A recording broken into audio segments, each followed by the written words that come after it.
नमस्कार दोस्तों, जय माता दी दोस्तों। आशा करती हूँ आप सब लोग ठीक होंगे। आरुषि देहाती ब्लॉग में आप सभी का स्वागत है। तो आज हम आप सबके बीच लेकर आए हैं एक प्यारा सा सुहाग गीत। सुहाग गीत बहुत ही प्यारा है,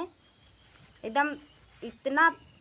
दर्दनाक है कि आप लोग सुनिएगा और कलेजा फट जाएगा आप सबका दिल थाम के बैठिएगा लोगों,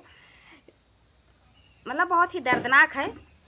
तो आप लोग सुनिएगा और कमेंट में ज़रूर बताना दोस्तों, ये प्यारा सा सुहाग गीत आप सबको कैसा लगा दोस्तों। चलिए सुनाते हैं प्यारा सा सुहाग गीत।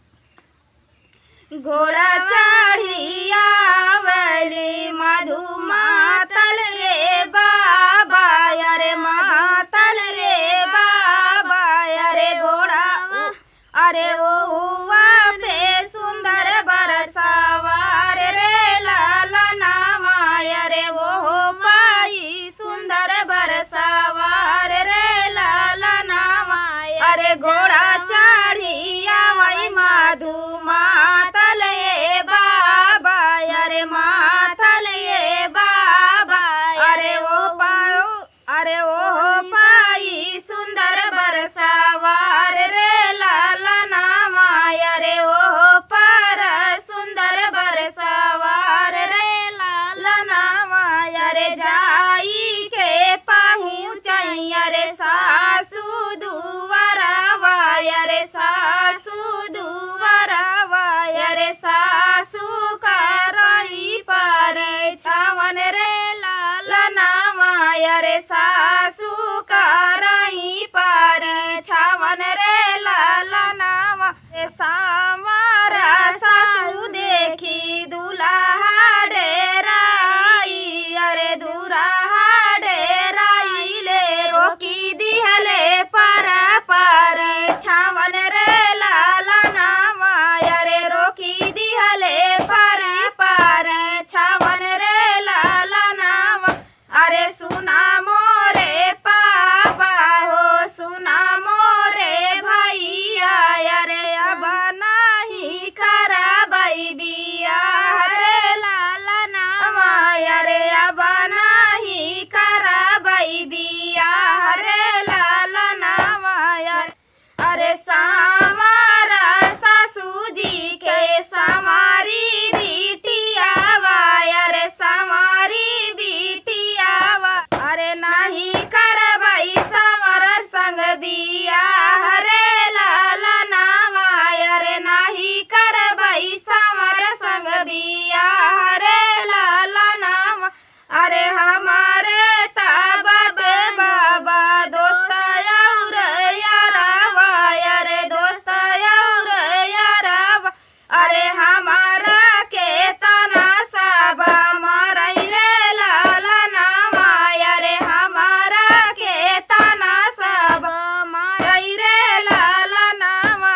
अरे साबा मिली मारी हमके तना रे लाला नामा, अरे साबा मिली मारई हमके तना रे लाला नाम, अरे ये तानी बचना जाबा सुनी है दुल्हिन दे, अरे सुनी है दुल्हिन दे,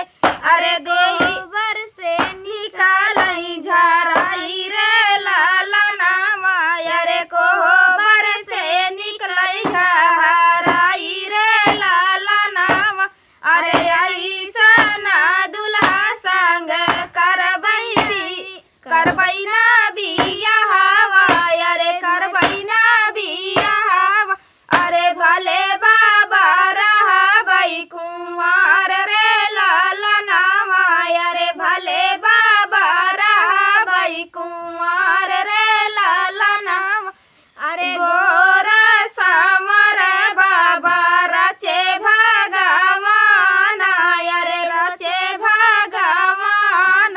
अरे काहे लोग करई भेद भाव रे लाला नामा, अरे काहे लोग करई भेद भाव रे लाला नामा, बेटी नहीं जनमा पापा भाई दूसा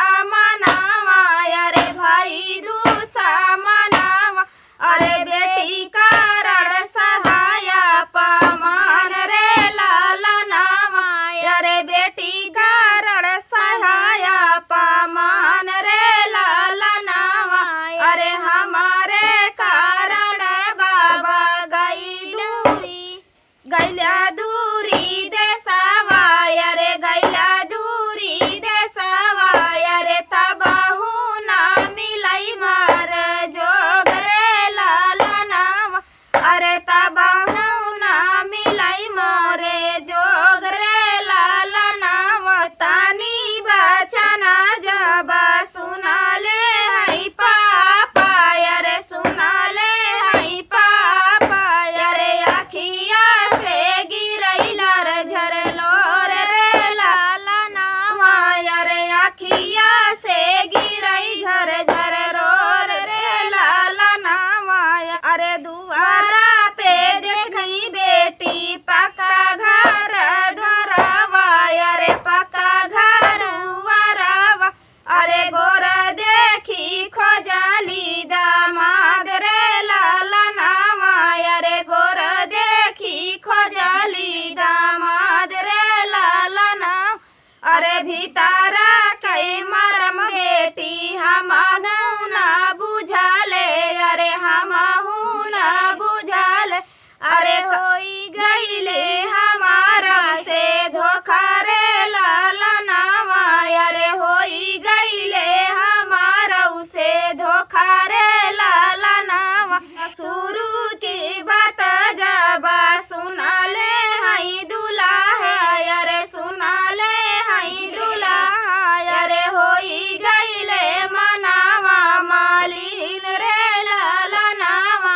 अरे होई गईले मनावा मालिन रे लाला नामा अरे माफ करी ससुर हमारा रहु गलतिया अरे हमारा गलतिया अरे बेटी तो हरा लक्ष्मी रूप रे लाला नामा अरे बेटी तो हरा लक्ष्मी रूप रे लाला नामा अरे तोहरे ना बेटी संगे करबई बियाहवा अरे करबई बियाहवा अरे लई जाबई बजाना बजाई रे लाला नामा अरे लई जाबई डोलिया बैठाई रे लाला नामा अरे लई जाबई डोलिया बैठाई रे लाला नामा। तो ये प्यारा सा सुहाग गीत आप सबको कैसा लगा दोस्तों कमेंट में बताना दोस्तों। तो मिलते हैं नेक्स्ट वीडियो में, तब तक के लिए जय माता दी।